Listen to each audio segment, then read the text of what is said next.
ainda poucos estudos sobre as terapias alternativas e complementares para crianças. Independente dos dados estatísticos, essas práticas vêm sendo adotadas pelas famílias de forma crescente. As terapias alternativas podem ser eficazes contra várias doenças. A aplicação na pediatria é vasta e pode contribuir para a saúde das crianças.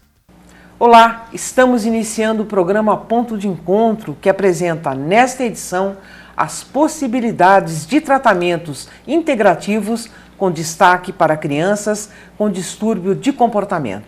Apresento os nossos convidados para o tema de hoje: Conceição Aparecida de Almeida Santos Reis, professora da Faculdade de Fisioterapia da PUC Campinas, e Ricardo Manfrim Tombolato, médico da família, homeopata e acupunturista. Eu gostaria de inicialmente agradecer a participação de vocês aqui para a gente desenvolver esse tema. Eu gostaria de primeiro saber se há ainda uma certa descrença da população em relação a esses tratamentos integrativos ou terapias integrativas. Olha, na verdade, é muito pelo contrário. O que acaba sustentando a existência, a prática corrente dessas terapias é a própria população que usou e que usou a grande porcentagem que teve resultados positivos. Então acaba se encontrando muita pessoa que é apaixonada pela homeopatia, pela acupuntura, por causa dos benefícios que eles tiveram. E são os que mais defendem. Passa o desconhecimento das pessoas em relação a essas terapias, professora? Ainda existe desconhecimento, mas como o doutor colocou, existe cada vez também um aumento da procura. As pessoas experimentam, sentem o bom resultado e espalham para os conhecidos, e a procura vem aumentando dentro das unidades básicas de saúde, que a maioria delas tem oferecido esse tipo de trabalho complementar integrativo. Acho que valeria a gente agora explicar para a população qual que é a diferença, porque há muitos anos a gente conhecia como terapias alternativas. Agora fala-se em complementares e integrativas. Daria para vocês explicarem para a gente quais as diferenças e o que aconteceu no meio do caminho? Olha, antigamente a gente falava de alternativo porque a pessoa parecia que ela ia escolher entre fazer um tratamento convencional ou algum alternativo. E começou a ver que, além de soar um pouco pejorativo, também a própria medicina convencional é uma alternativa. E também foi saindo de ou tratar um ou outro. Conforme foi também se integrando ao tratamento convencional, a gente passou a chamar de integrativas. Mais ou menos de 2002, que foi se oficializando, estudando, entendendo melhor. Então, tanto integrativa como complementar. Um exemplo seria um hospital oncológico onde a pessoa está tratando um câncer, né?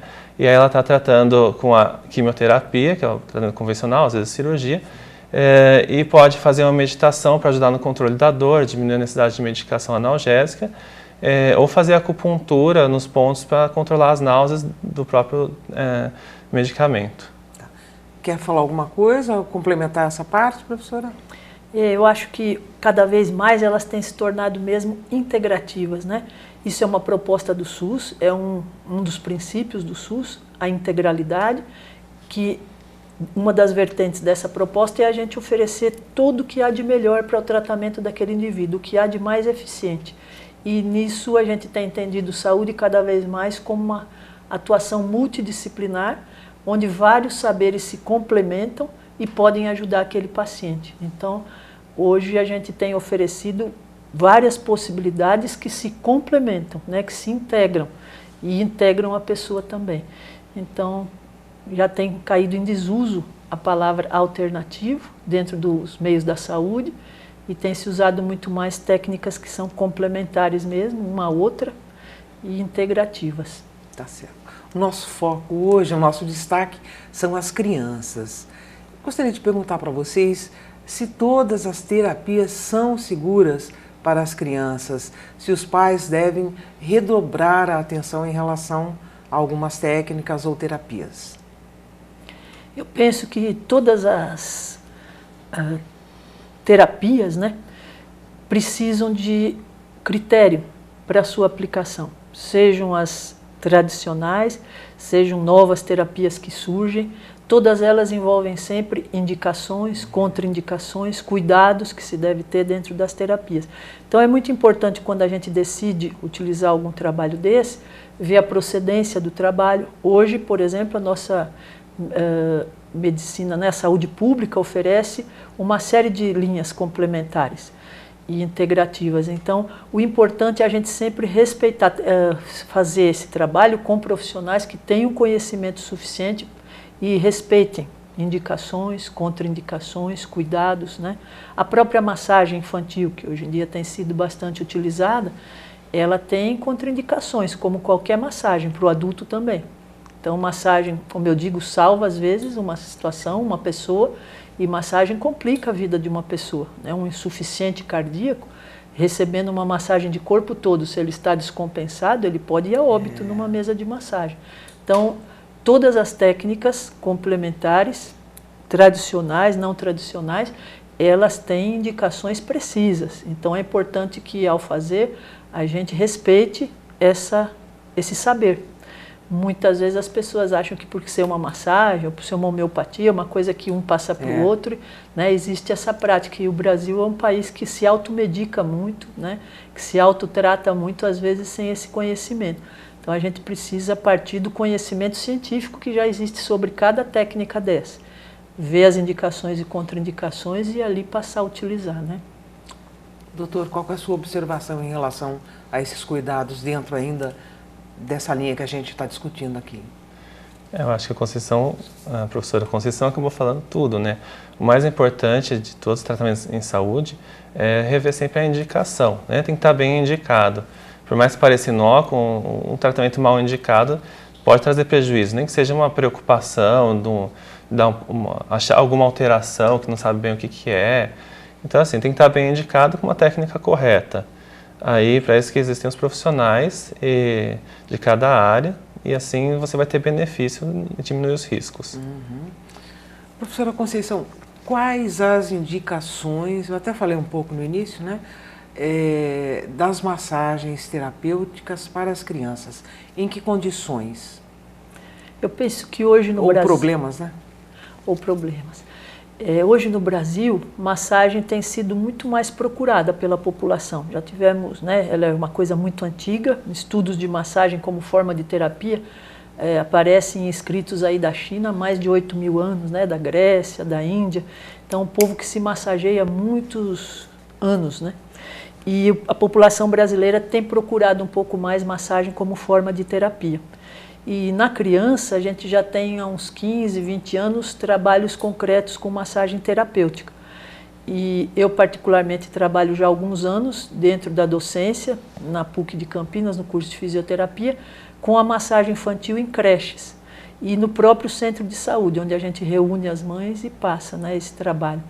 Então, nós temos trabalhado com a Chantala, que é a massagem mais antiga, que a gente tem conhecimento infantil, que veio da Índia, e foi trazida para o Ocidente pelo médico Frédéric Leboyer, que divulgou o trabalho a partir da França e foi se expandindo.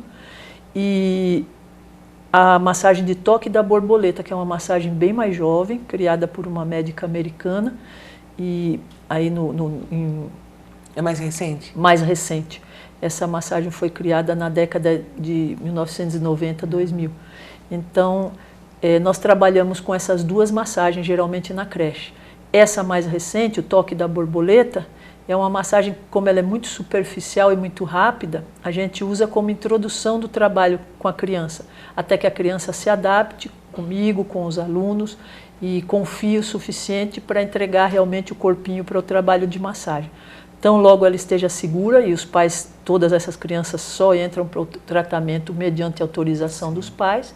Então, a creche seleciona para a gente as crianças com mais distúrbio de comportamento, que são as que entram para o programa. Distúrbio de comportamento. Distúrbios de comportamento variados. Então, a gente tem crianças com hiperatividade, com agressividade, falta de concentração na classe, crianças apáticas, crianças que dormem muito ou choram muito. Então, tem vários distúrbios, né, que acabam prejudicando o aprendizado da criança, e essas crianças, então, que têm mais dificuldade, são selecionadas pela equipe né, pedagógica da creche. Dessas, a gente apresenta a proposta aos pais, os que assinam um termo de consentimento e apoiam o trabalho, a gente inicia então o tratamento. E então a gente trabalha com o toque da borboleta inicialmente, uma massagem menos pretensiosa, mais suave. Então logo eles consigam partir para essa segunda etapa da Chantala, que já é uma massagem mais intensa. Ela é feita com a criança despida, com óleo morno vegetal, e ela já faz um toque mais profundo. O toque superficial em massagem, ele tem a característica que ele mexe mais com o campo energético e psíquico da criança. É quase um carinho, né? Um aconchego, um toque. Agora, a Chantala era uma massagem terapêutica, efetivamente, dentro da medicina ayurvédica indiana. Então, tanto é que na Índia ela não é chamada Chantala. Chantala foi uma homenagem que Le Boyer fez à indiana que o ensinou. Mas na Índia ela é conhecida como massagem ayurvédica infantil. Então, que faz parte da medicina ayurvédica, que é a medicina tradicional indiana. E eles já massageiam a criança desde pequenininha, né, a partir de 1 mês, e seguem até em torno de 1, 2 anos. Aqui no Brasil, nossa carência é tanta que a gente tem trabalhado com a massagem com crianças até 6 anos na creche, né, de 3 meses, que é as que chegam, né, para as creches, até 6 anos de idade, que é quando elas saem da creche e vão para a escola. E no caso da acupuntura e da homeopatia, doutor Ricardo, quais as principais aplicações? A gente vê a acupuntura como uma parte da medicina tradicional chinesa. E a homeopatia também é uma terapêutica que tem um olhar próprio. Nessas terapêuticas, a gente tem um olhar da pessoa como um todo e tem uma característica de que você não está só atrás dos diagnósticos. Às vezes tem algum diagnóstico próprio dentro da lógica delas, né? E você vai tratar mais para harmonizar a pessoa. Pode tratar a doença, né? Mas pode tratar a pessoa que não tem um diagnóstico de uma doença. Então você pode usar a homeopatia em todas as situações. Você pode ser complementar ou exclusivo. Existem situações que você tem diagnóstico e não tem uma boa solução com medicina convencional. A homeopatia às vezes consegue um resultado melhor. Às vezes tem situação que não tem diagnóstico e aí na homeopatia você tem o diagnóstico medicamentoso. Você sabe qual que é o remédio daquela pessoa. Nesse caso, você pode dar aquele remédio homeopático e a gente diz na homeopatia que vai harmonizar, equilibrar a força vital da pessoa. E a acupuntura tem essa abrangência como da homeopatia? Ela fala um pouco diferente, mas também tem. Na acupuntura, ela se desenvolveu na China, né? Segue princípios taoístas, fala da circulação do Qi, das substâncias fundamentais, então assim, tem uma parte filosófica. Aqui no Ocidente a gente tenta entender a parte neurológica dela. Mas ela existe a parte filosófica e dentro disso a gente tem que manter a pessoa em harmonia com o seu Qi, ou equilíbrio entre o Yin e o Yang. Com isso você pode usar o agulhamento, pode usar a aplicação de calor nos pontos de acupuntura, que a gente chama de moxa, pode usar ventosa, podemos usar também a dieta, do ponto de vista energético, da medicina chinesa, e as massagens são o Tuiná e as ginásticas, que é o Tai Chi Chuan, o Liang Kun. Tem uma série de coisas ainda que eu preciso saber, mas eu vou pedir licença para vocês agora, para a gente dar uma paradinha e acompanhar uma reportagem que foi realizada na creche Casa da Criança Caminho Feliz, que é feito um trabalho de massagem terapêutica infantil. A reportagem é do Alessandro Azevedo. Vamos conferir? Nesta creche em Campinas, crianças com problemas de comportamento, agressivas ou hiperativas são tratadas de uma maneira diferente. As visitas à sala da diretora foram trocadas por este espaço onde são realizadas massagens relaxantes. Então a gente seleciona algumas crianças, a gente tenta fazer com todas, mas como a gente tem um período pequeno de tempo e uma grande demanda de crianças, a gente acaba selecionando e trazendo essas crianças com esse intuito mesmo de despertar novas coisas nelas, né? Novas emoções, novos aprendizados e novas experiências mesmo, né? Que é o toque, a massagem, essa relação nossa. Pelo menos uma vez por semana, as crianças dessa creche recebem as massagens e os bons resultados podem ser vistos em sala de aula. Para a coordenadora da ONG, com um comportamento mais tranquilo e relaxado, as crianças conseguem conviver melhor com os colegas e os professores. Ela fica melhor. Ela se sente melhor, ela deixa de ser totalmente imperativa. Ela entende que os toques das massagistas fazem bem para ela. Então, eu sinto que elas ficam bem melhores.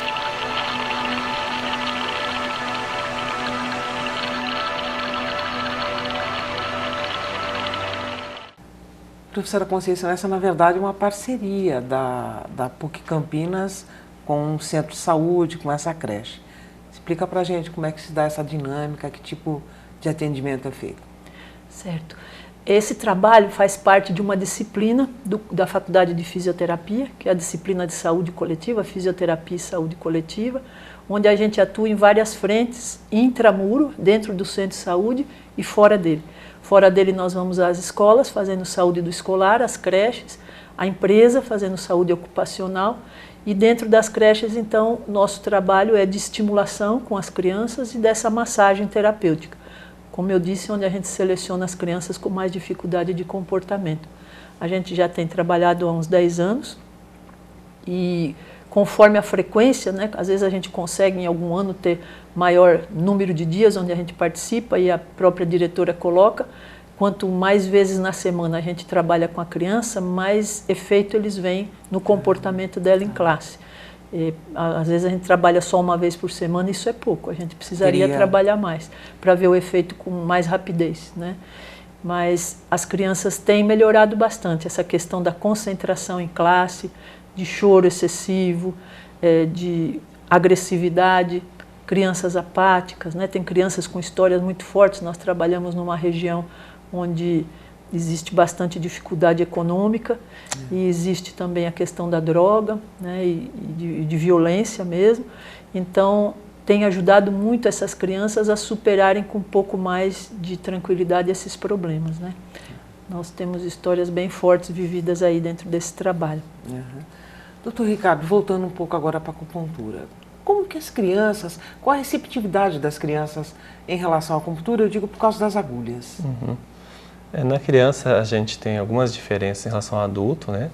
Em geral, assim como na massagem, você estabelece um vínculo antes para a criança ter a confiança de receber o agulhamento. Alguns pontos, em algumas situações da vida, a gente não usa. Por exemplo, numa grávida a gente evita pontos na barriga. Numa criança muito pequena, evita ponto na cabeça por causa da moleira, né? A outra coisa, a gente coloca a agulha e deixa menos tempo que no adulto, né? Existem algumas diferenças que são descritas como diferenças no desenvolvimento do canal de energia da criança. Mas a gente também pode usar outras aplicações terapêuticas da medicina chinesa. Pode estimular com semente no ponto de acupuntura, que usa muito em aurículo, mas pode pôr nos pontos na pele mesmo. Pode usar massagem ou usar só moxa. Moxa é um bastão de artemísia que aquece o ponto de acupuntura e está estimulando. E coisas mais modernas, como a aplicação de laser no ponto de acupuntura. Como a criança, a pele é mais fina e o ponto é mais superficial, o laser consegue penetrar a pele e dar um estímulo adequado. Bom, na verdade, vocês estabelecem um início de confiança também, né? Isso. Entre médico e paciente. Uhum. O moxa é um... É um bastão de uma erva chamada artemísia. Erva. Ah, tá. Daí eles preparam a artemísia, você acende. Mas hoje existe moxa elétrico, moxa de carvão, né, por conta do odor que a artemísia libera. E o princípio seria o calor. O calor, né? Mesmo. Aquela coisa do yin yang, o calor é yang, às vezes o padrão é de frio, você quer ativar a energia, colocar calor. Em alguns padrões você usa o moxa. Professora Conceição, como é que, depois de tanto tempo, a receptividade nos centros de saúde, nas creches, das mães em relação a essas terapias que vocês realizam no local? E em quanto tempo a gente nota uma certa melhora na criança? Olha, a receptividade é bastante grande. Nós fazemos já há alguns anos, dentro do centro de saúde, reunião com mães, né, de bebês, né, mães que acabaram de ter o nenê. A gente, a cada 2, 3 meses, reúne essas mães e ensina a massagem, e elas participam bastante e voltam com dúvidas, né, com perguntas de que realmente estão aplicando em casa e vêm para adquirir mais conhecimento, né, ou mesmo tirar dúvida na prática, a gente orientando a massagem ali para elas. E nas creches também, a gente inicia por uma aula rápida, onde a gente explica os métodos de massagem para os pais. E aí, nessa própria reunião, eles assinam os termos de consentimento, né, dos que aceitam a massagem. A grande maioria, é muito raro os que não aceitam. A maioria já faz uma adesão ali mesmo no momento, né? E as crianças é uma aceitação muito grande, que a nossa grande dificuldade hoje, eu tenho um pequeno número de alunos, é de explicar para as crianças porque nem todas vão ser massageadas, Então, só as que foram selecionadas, né, pelos distúrbios de comportamento. Então a gente tenta, na medida do possível, nem que seja uma vez por semestre, massagear todas, né? Faço um esquema voluntário de alunos, porque a gente entra na creche e ele já vem correndo. Eu, hoje é meu dia, né? Então eles têm uma tendência a aceitar com muita facilidade o trabalho de massagem. Eles gostam e pedem muito. Quando às vezes de um semestre para o outro uma criança para, né? E ela fica o tempo todo pedindo para voltar para o grupo, né? Para porque teve alta, porque está melhor, já está mais equilibrado. Ela quer voltar para o grupo de massagem, né? Então, só mais uma coisa, professora, e o resultado, assim, em média, em quanto tempo pode ser tempo. notado? Olha, para a gente ver o melhor resultado da massagem, que é como ela é feita na Índia, ela deve ser aplicada diariamente.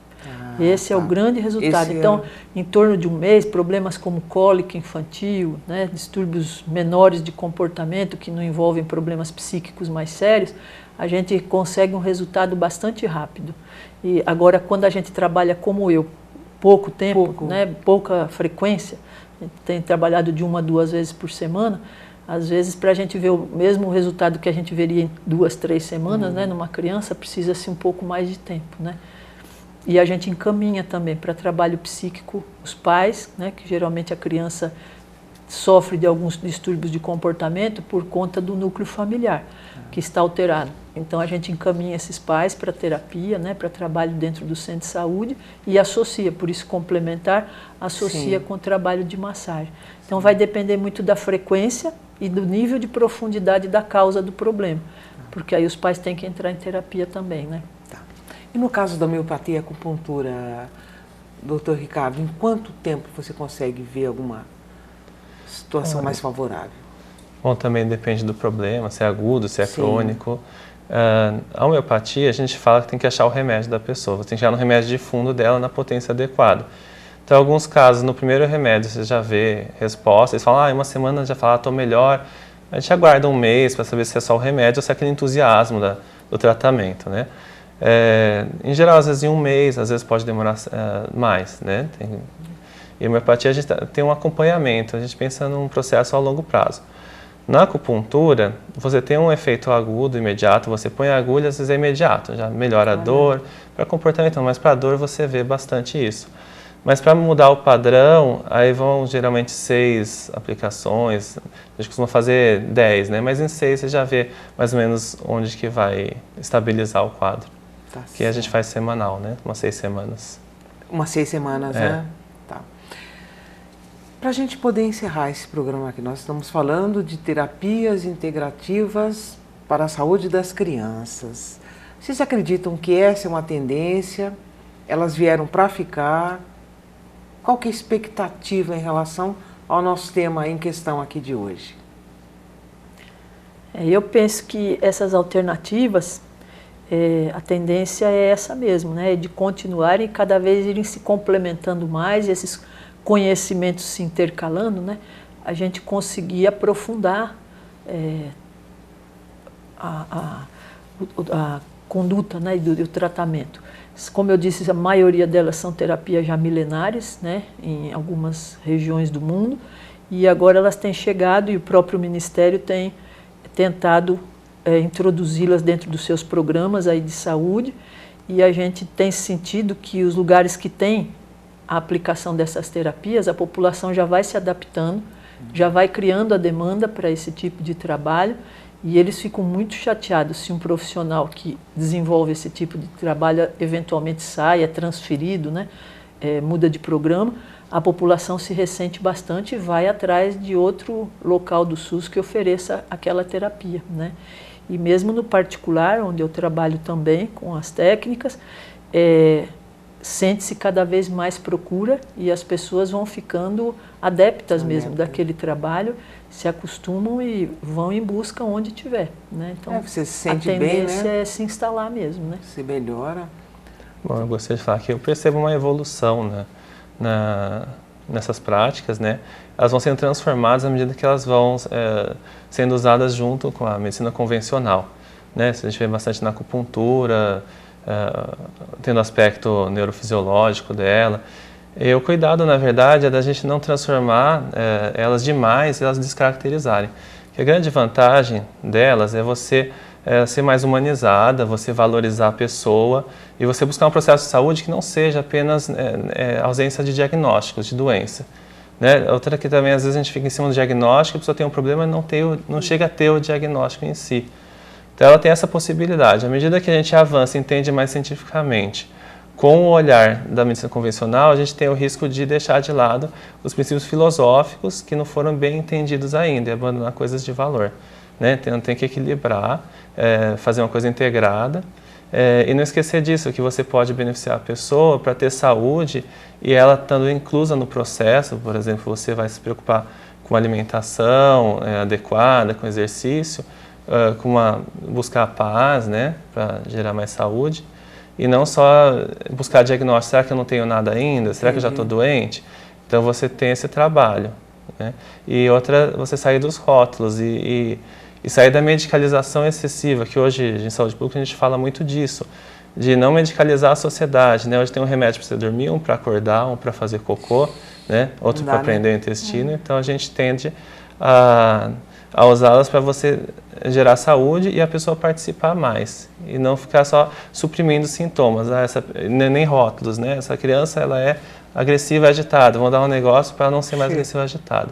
E entender a criança, né? Entender que os pais eles podem estar participando, ver a criança reflete a dinâmica familiar ou da escola. Isso é importante, né? Ter esse olhar diferente para não repetir, às vezes não descaracterizar demais as práticas integrativas, né? Querendo validar cientificamente e a ponto de perder a riqueza delas. Só agora para encerrar mesmo, todas essas terapias integrativas, elas podem ser encontradas na Rede de Saúde de Campinas? Sim, existe uma tendência cada vez maior de que as unidades básicas de saúde, os centros de saúde, ofereçam essas práticas para a população. E hoje o SUS aqui de Campinas oferece, tanto pelas policlínicas, como pela unidade básica, já várias são as unidades, né, que apresentam essa oferta para a população. Basta a população entrar em contato com sua unidade básica e saber quais são as práticas que são oferecidas. Mas já são vários os locais que oferecem a possibilidade. Tá certo.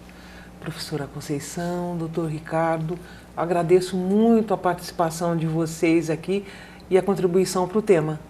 Obrigada. Tá? Obrigada mesmo. E a gente fica por aqui. Até o nosso próximo encontro. Até lá!